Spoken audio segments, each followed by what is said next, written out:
Habits. So hot right now. I think James Clear's 2018 book, Atomic Habits, sort of brought this topic into the mainstream collective consciousness. But honestly, if you could only read one book about habits, I would recommend Gretchen Rubin's Better Than Before. Rubin will teach you how to figure out your individual personality traits that influence your relationship with habits. But you don't have to read any books to know how powerful habits are. Bad habits can literally ruin your life, while good habits can bring you the health, wealth, and happiness that's always seemed out of reach. I'm no guru, but I do try to harness the power of habit in my own everyday life. I especially like micro habits that are quick to perform and easy to stick with. These are extra powerful when you link them to things that you're already doing. And you'll see examples of this sort of habit stacking throughout the video. By the way, thank you to SKIMS for partnering with me on this video. I will talk more about them later. First, let's get into the habits, starting with when you wake up in the morning. Make your bed. In his book, Make Your Bed, William McRaven emphasizes how important it is to start each day with a task completed. By the way, what a name, William McRaven. Nice. That's why I make my bed each morning. It's a quick little win that makes me feel responsible and organized and in control. On a more practical level, as one Redditor said,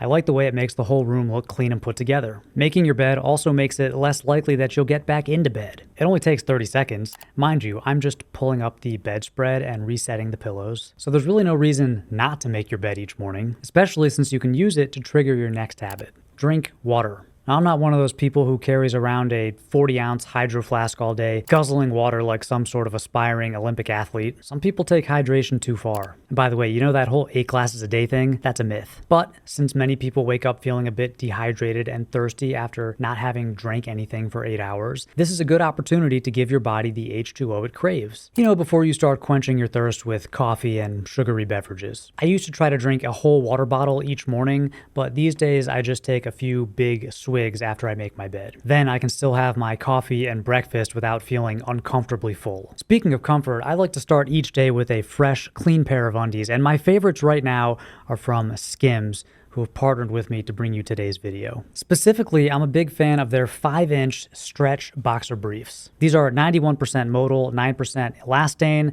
which is a perfect blend of softness, breathability, and stretch. I'm very picky about underwear, and I've tried all the most popular brands from mainstream to premium. These are some of the best. See, in my opinion, there are 2 deal breakers when it comes to boxer briefs. One is an uncomfortable waistband. You know, the kind that digs into your belly when you sit down or bend over. And 2, legs that ride up. Every guy knows how annoying this can be. Well, these stretch boxer briefs from SKIMS have an ultra comfy elastic waistband that feels soft on your stomach and legs that stay put even as you move around. I also like the matching fabric used for the waistband and the tasteful jacquard logo. These just look and feel premium despite costing quite a bit less than many higher end brands. I can totally work out in these, but they don't feel like synthetic compression shorts. You know, the kind that's made from cheap polyester that sort of grabs onto your leg hairs. Why does that hurt so bad anyway? I also tried SKIMS 5-inch cotton boxer brief. These are a cotton modal blend that are great for anybody who prefers that cotton weight and texture, but still wants plenty of stretch. Either way, you're getting attractive, comfortable, durable underwear. This is probably why SKIMS is the official underwear partner of the NBA, WNBA, and USA Basketball. Click the link in the description to shop SKIMS Men's. After you place your order, be sure to let them know that I sent you. So select YouTube in the survey and my channel from the drop-down menu that follows. Please do this because I really need SKIMS to send me more of this underwear. Thank you in advance. Okay, moving on to the next habit, morning flossing. I've had a solid nighttime flossing routine for many years now. I prefer the pick style flossers over the traditional string because they help me stick with the habit. People say that these don't work as well as string, but the truth is, if you have good technique, they're perfectly adequate, and they're definitely better than not flossing at all. A while back, my dentist mentioned that flossing in the morning might be a good idea too, so I started doing this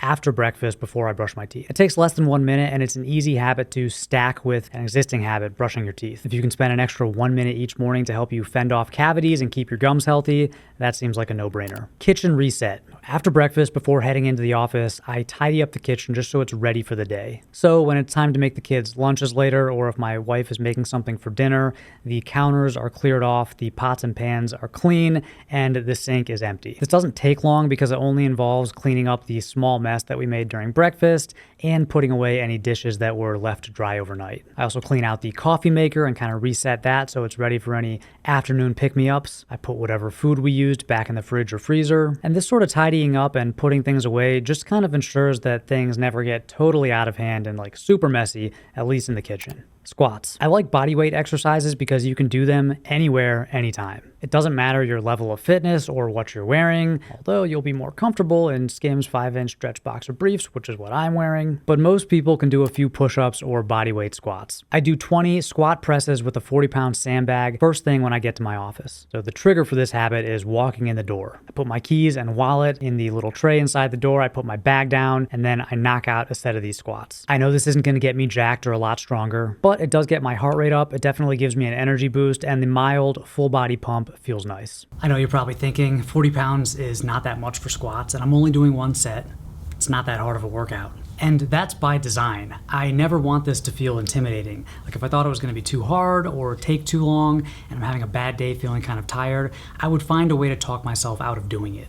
But right now, it's kind of a no-brainer. And if it gets way too easy, I can always expand, maybe add another 10 reps. Either way, it's a simple, low-maintenance habit to form, and you can use anything as a trigger, like walking in the door of your office. Especially for people who haven't exercised in a while, it can be tough to get back into it, so I recommend adding at least one of these little micro workouts to your day. Writing. After my mini workout, my first work task for the day is 20 minutes of writing. Usually I'm writing video scripts just like this one. I mean, this is what I'm literally doing right now. It's 9:30 a.m. I have 8 minutes left on my 20-minute timer. Well, not right now, but at the time of writing, it was right now or then. You get my point. I usually end up repeating the timer for a total of 40 minutes. So when the timer runs out, I just reset it. But I rarely go past that because I never want writing to feel like a chore. I don't want to get burnt out and dread the activity. I find that 20 minutes is totally doable no matter what mood I'm in or my energy level. It's just not an intimidating amount of time. And with 20 to 40 minutes of writing per day, I never run out of material. Like I always have a handful of finished or nearly finished video scripts in the queue. I will say for me, writing every day is much easier than writing 3 times a week. It's just one of those habits that gets easier the more you do it. And so for me, it just makes sense as a daily habit. You have to grease the groove, make sure that it never feels too hard. Don't go to failure. This way you'll never have any resistance to getting started. More squats. Speaking of greasing the groove, I use this first break in my workday to do another micro workout. Same thing, I grab my 40-pound sandbag and do 20 squat presses. Gets my legs and shoulders activated. And again, I know it's not a lot of weight. It's not a substitute for proper strength training. It's just a way to get my heart rate up again, get that little energy boost, and stretch my legs out, which have been sitting at a desk for the last hour. Side note, you can do a lot with these workout bags. Like if you only have one piece of gym equipment in your office or your home, I think one of these sandbags is a pretty smart choice. I'll link to this one down below in the description. Okay, moving on. Drum practice. I started playing drums in high school after years of classical piano lessons. I was in the jazz band and symphonic band. I played in a few amateur rock bands. I mean, really amateur. I got to like an early intermediate level, maybe advanced beginner level in terms of skill, but I always had a pretty good sense of rhythm and hand-eye coordination because of my years playing classical piano, and I always knew that I could be a much better drummer. Well, last year, I got myself a little gift, this Roland E-drum kit. For anybody wondering, it's the TD27 KV2, but it's great because I can play it in the office without disturbing anybody. Like, for example, here's how it sounds to me in my headphones.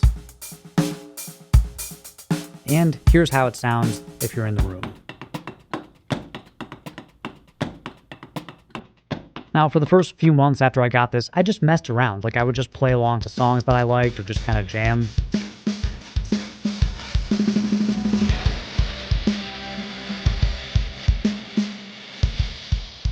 But a couple of months ago, I decided to take a more focused approach to my drumming hobby. I figured if it's something I'm going to do long term, which I think it is, it would be more fun if I were more technically proficient. So I decided to actually practice. I signed up for Mike Johnston's online courses, mikeslessons.com. Mike is one of my favorite YouTube drum teachers. I've learned so much from his free content over the years, and I'm happy to pay for at least a few months of lessons. So usually before going home for lunch, I will practice drums. And by practice, I mean deliberately playing through a lesson until I feel like it's complete. So like right here, for example, I'm working on my 16th note triplet grooves, kind of a halftime shuffle.